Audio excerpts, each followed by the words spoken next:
সুবহানাল্লাহ ওয়ালহামদুলিল্লাহ ওয়ালা ইলাহা ইল্লাল্লাহ আল্লাহু আকবার সুবহানাল্লাহ ওয়ালহামদুলিল্লাহ ওয়ালা ইলাহা ইল্লাল্লাহ আল্লাহু আকবার।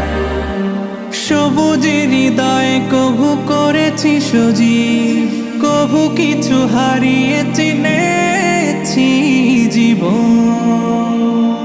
হাজার চোখে চোখ রেখে দেখেছি জীবনে সাদা কালো কত আয়োজন। জনম জনম কদম কদম এই চলা থামে না। মুঠোয় ভরে কুড়াই কিছু হয়তো বা কিছু না। জীবনের প্রলোভনে আমি চলি প্রতিক্ষণে, আর চলে আসমানি রঙে ডুবে অনুরাগে অনুভবে যাকে পাই